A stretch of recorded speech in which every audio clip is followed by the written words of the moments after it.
ang pagkakataon na hindi na payayakap, tatanggi ng payakap sa inyo ang inyong mga anak. Tama kung minsan, kung kinakailangan magkaroon ng kamay na bakal. Pero yung kamay na bakal na yan, pang disiplina, hindi pambambo yan. Tama kung minsan kinakailangan maging stricto, pero wag mong kakalimutang pairalin pa rin ang iyong pagiging ama. Yung pagiging ama, not in a sense na ayaw magkamali ang anak, sapagkat magkakamali talaga. Kundi ama in a sense na ayaw mawala ang anak.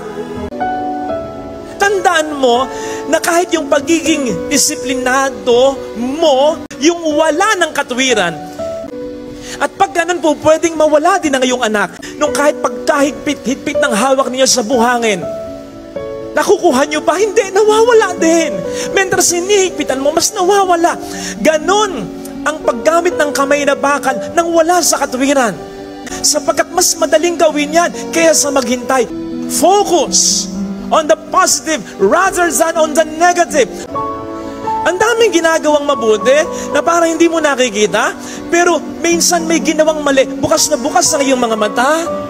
Tinatandaan mo, tinititigan mo yung kanilang mga kamalian, pero yung mga kabutihan, aksidenteng nasusulyapan mo lang. Tandaan po ninyo mga magulang, higit sa kanino man, yung pagiging proud ninyo sa amin. Gusto namin napapangiti kayo. Nung bata kami, pinagko-close open nyo kami. Di ba tuwan-tuwa kayo? Kami naman, di ba? Ganon ng ganon. Obey ng obey. Kasi natutuwa kayo. Gusto na namin yung napapatawa kayo. And I think hindi yun nagbabago. Hanggang sa pagiging adult namin, gusto namin, ang unang napapahanga at ang unang nagiging proud sa amin ay kayo. Yun bang umingiti kayo na aming mga magulang at alam namin sa puso't isipan namin na kami ang dahilan ng pagngiti nyo. Lalo tigit ang pagngiti ng isang ama na kung umiti, parang minsan lang. Pero kailangan ito ng mga anak nyo at kailangan nyo rin po ito. Darating ang pagkakataon na hindi na payayakap, tatanggi ng payakap sa inyo ang inyong mga anak. Kesyo may asawa na, binata na, dalaga na. Pero sinisigurado ko po sa inyo, dumating man yung pagkakataong yun, kung ngayon pa lang nagagawa nyo na kahit paminsan-minsan yun, dumating man yung pagkakataon na hindi na sila payakap, darating at darating din naman yung pagkakataon na mamimiss nila ang inyong yakap. Lalong-lalo na kapag nagkaproblema na yan sa buhay, kaya kahit parang napapansin mo, ayaw ng anak, gusto rin niya yun. Kailangan din niya yun. Besides, darating ang pagkakataon na hindi ka na makayayakap. Kahit gusto mo kasi may sakit ka na. Pag dumating yung pagkakataon ngayon, kung nasimulan mo na ang pag-invest ng pagyakap kahit paminsan-minsan lamang ngayon sa iyong mga anak, siya naman ang magkukumahog. Kahit nasa saan yan, uuwi at uuwi yan para ikaw ay mayakap. Pag hindi ka na makayakap. And when that happens, mas mafe-feel mo ang yaman mo.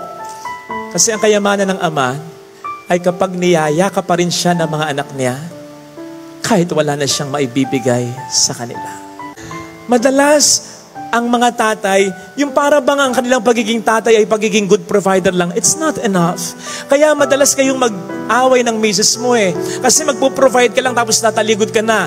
Bumabat ka kahit saglit sa iyong pamilya para maramdaman mo at maunawaan mo yung totoong pinagdaraanan ng pamilya mo at ng mga anak mo. Ganun ang Diyos sa ating mga tao. Kaya nararamdaman niya, naiintindihan niya. Sana lahat tayo may karanasang maganda sa ating mga ama. Pero kung hindi man, huwag kang mag-alala. Kapag lalo pat alam ng Panginoon na nagkulang sa iyo ang iyong ama, papawi siya sa iyo bilang tunay mong ama. Huwag kang mawawala ng pag-asa. Basta maniwala ka, mahal na mahal ka niya.